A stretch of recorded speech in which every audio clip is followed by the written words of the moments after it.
بسم اللہ الرحمن الرحیم الذین آتیناہم الکتاب یعرفونہ کما یعرفون ابناءہم وَإِنَّ فَرِيقًا مِّنْهُمْ لَيَكْتُمُونَ الْحَقَّ وَهُمْ يَعْلَمُونَ۔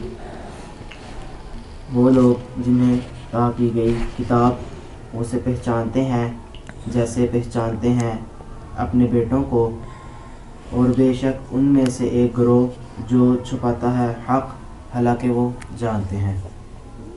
الحق من ربک فلا تکونن من الممترین، یہ حق ہے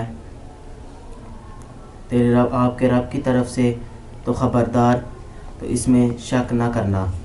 وَلِكُلٍّ وِجْهَةٌ هُوَ مُوَلِّيهَا فَاسْتَبِقُوا الْخَيْرَاتِ أَيْنَمَا تَكُونُوا يَأْتِ بِكُمُ اللَّهُ جَمِيعًا إِنَّ اللَّهَ عَلَى كُلِّ شَيْءٍ قَدِيرٌ، اور ہر ایک کے لیے ایک سمت ہے، اس کی طرف رخ کرے، پس سبقت لے جاؤ نیکیوں میں، جہاں کہیں تم ہو اللہ تعالیٰ تمہیں لے آئے گا اکٹھا، بے شک اللہ تعالیٰ ہر چاہت پر قادر ہے۔ اعوذ باللہ من الشیطان الرجیم۔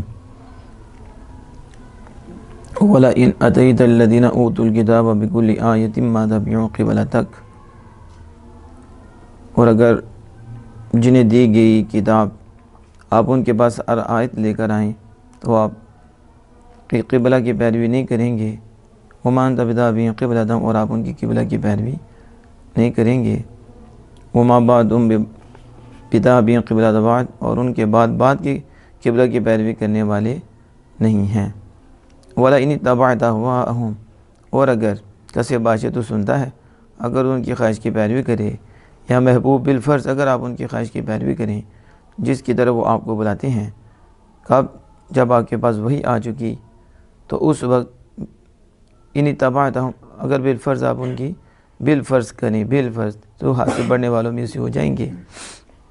تو یہاں اوپر عبارت تھی کہ یہ بات قطعی ہے کہ آپ تو ان کے اسلام لانے میں امید رکھتے ہیں، لیکن قطعی طور پر یہ بات ہے کہ وہ آپ کی قبلہ کی پیروی نہیں کریں گے، اور وہ چاہتے ہیں کہ آپ ان کی قبلہ کی طرف لوٹ دیں۔ یہ بھی قطعی ہے کہ آپ وہاں ادھر نہیں لوٹیں گے۔ آگے یہ جو لام و قسم حاشیہ نمبر 11 ہیں کہ یہ لام قسم ہے۔ وَلَئِنْ أَتَيْتَ الَّذِينَ أُوتُوا الْكِتَابَ، یعنی معنی اس کا معنی یہ ہے بالفارسی یا فارسی میں، بخدا اگر بیاری برائے آنا کے دادا شدہ کتاب را، بہر معجزہ و نشانی ہرگز پیروی نہ کنت اینشا قبلہ را، وہذا فی حق قوم معین فی علم اللہ انہم لا یؤمنون فإن منہم من آمن و تبع القبلہ۔ کہتے ہیں کہ اس کا مطلب یہ ہے کہ خدا کی قسم، خدا کی قسم، اگر جنہیں کتاب دی گئی آپ ان کے پاس ہر معجزہ اور نشانی لے کر آئیں تو وہ آپ کی قبلہ کی پیروی نہیں کریں گے۔ تو کہتے ہیں یہ اس قوم کے حق میں ہے، یہ آیت اس قوم کے حق میں ہے جو اللہ کے علم میں ایمان لانے والی نہیں۔ اللہ کے یہ کیوں بات کی؟ اس لیے بات کی کہ وہ کہتے ہیں کیونکہ ان میں سے ہی، انہیں جنہیں کتاب دی گئی ان میں سے بعد ایمان بھی لے آئے، اور انہوں نے قبلہ کی پیروی کی، انہوں نے تو اللہ پاک مطلب وہ آپ کی قبلہ کی پیروی نہیں کریں گے۔ تو پھر اس کا مطلب کیا ہے؟ سمجھ آ رہی ہے؟ پھر تو اللہ عز و جل کے کلام پہ بات آ جائے گی کہ جب وہ قبلہ کی پیروی نہیں کریں گے تو ان میں سے تو بعد نے کی ہے، قبلہ کی ہے اور وہ ایمان لائے ہیں، تو پھر اس اللہ عز و جل کے فرمان کا مطلب کیا ہے؟ تو اس کی وضاحت کرتے ہوئے فرماتے ہیں یہ ان کے حق میں اللہ عز و جل کا فرمان ہے جو اللہ کے علم میں تھے، اللہ کے علم میں کہ وہ ایمان نہیں لائیں گے، وہ یعنی یہ خاص کتابیوں کے بارے میں ہے، کیا ہر کتابی کے بارے میں نہیں، جو اللہ کے علم میں کہ وہ ایمان نہیں لائیں گے وہ آپ کی قبلہ کی پیروی نہیں کریں گے، اور جو اللہ کے علم میں ایمان لائیں گے وہ تو آپ کی قبلہ کی پیروی کریں گے، اور انہوں نے کی۔ اس آیت کا مفہوم سمجھ میں آ گیا؟ اب آگے تو فرمایا کہ وَلَئِنِ اتَّبَعْتَ وَلَا أَهْوَاءَهُمْ، اور اگر ان کی خواہش کی پیروی کریں، ان کی حاشیہ نمبر 14 ہے، تو یعنی بعد وضوء البرہان، مطلب کیا؟ دلیل کے واضح ہو جانے کے بعد، دلیل کے اور اس کے ساتھ احاطہ کرنے کے کہ قبلہ کعبہ ہے اور وہ دین اسلام ہے، اور بے شک دین اسلام ہے، دین اسلام ہے، تو یہ سارے واضح ہو جانے کے بعد بالفرض اگر اتباع کریں، کیا کریں؟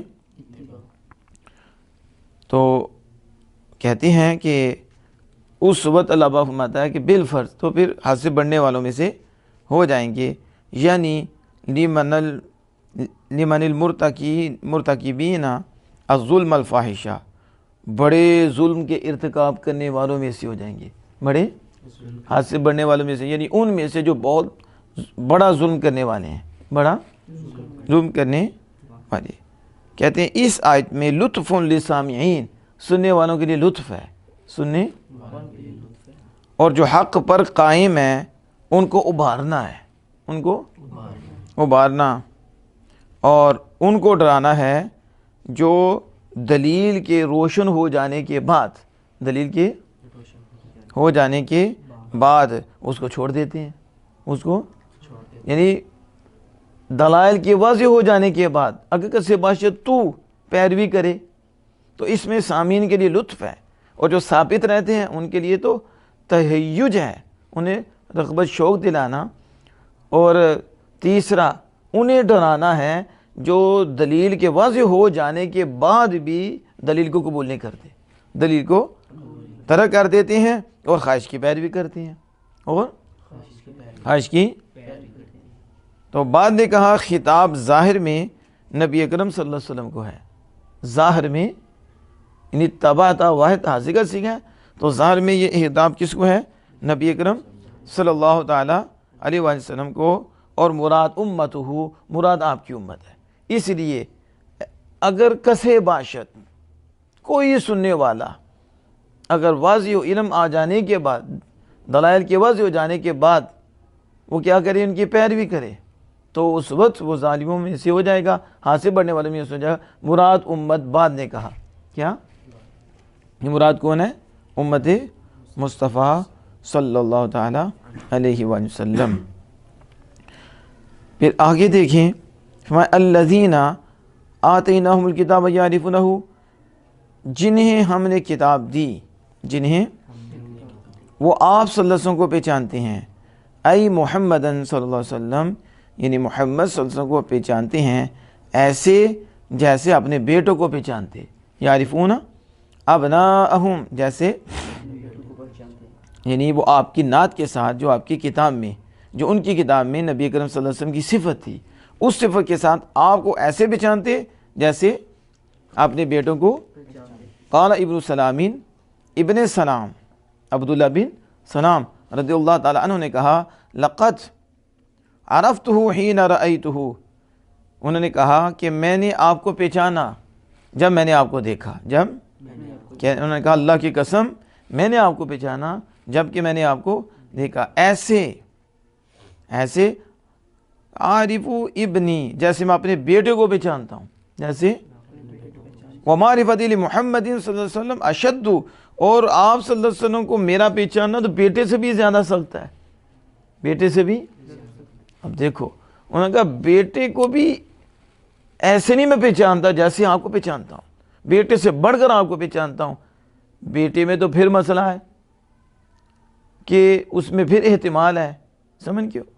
اولاد میں بھی احتمال ہوتا ہے کہ وہ نسب صحیح ہے یا نہیں، نسب صحیح ہے نہیں، وہ تو اللہ کا فضل ہے نا۔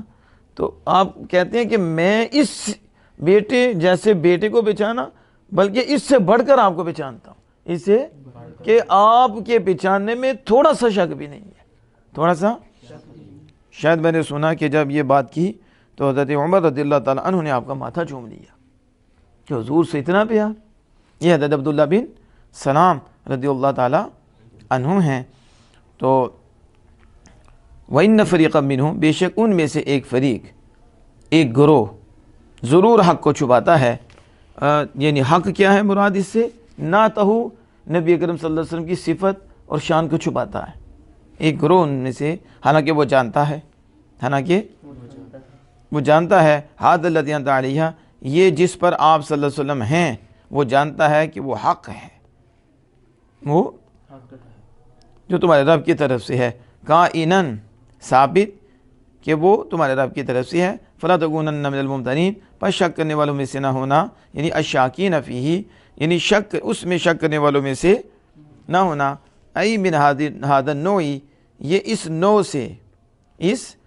سے، فهو ابلغ من لا تمتر، یہ تمتر سے زیادہ بلیغ ہے، تمتر سے، یعنی لا تمتر نہیں فرمایا کہ شک نہ کرنا، لا تشک نہیں فرمایا شک نہ کرنا، بلکہ فرمایا شاکینہ، تو اس نوع سے یہ شاکینہ، یہ ممترین کا جو لفظ بولا، فلا تکونن من الممترین الشاکین فیہ، تو یعنی اس نوع میں سے، شک کرنے والوں میں سے نہ ہونا، شک کرنے نہ ہونا، اس نوع سے نہ ہونا، یہ لا تمتر سے بھی زیادہ بلیغ ہے۔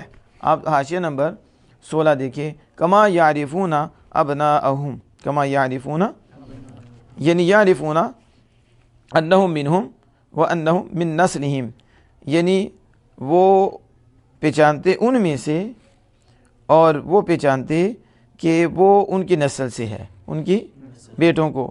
یہاں جو کما یعرفون کیا آیا؟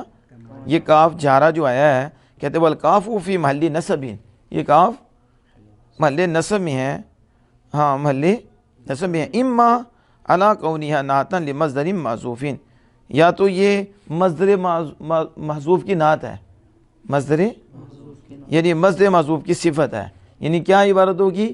یعرفونہ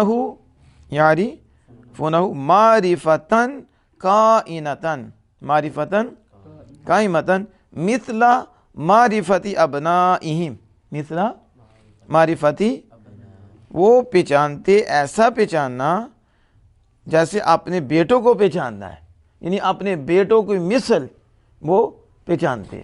ایک تو عبارت یہ، یا کہتے ہیں یہ کاف فی موضع نصب، نصب کی جگہ میں، علی الحال، حال پر ہے، کس پر ہے؟ من ضمیر ذالک المصدر معرفت المحذوف، تو حال پر ہے، تو حال کس سے ہے؟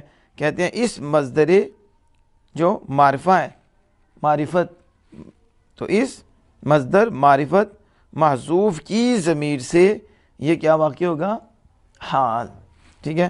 تقدیر اس کی یہ ہوگی یعرفونہ، یعرفونہ المعرفۃ، المعرفۃ، یہ جو مصدر محذوف ہے تو اس سے ہی یہ حال ہو جائے گا، معرفتاً، معرفہ، المعرفۃ مماثلۃً لمعرفتہم ابناءہم، یہ عبارت ہوگی، یعنی مطلب یہ ہوگا کہ وہ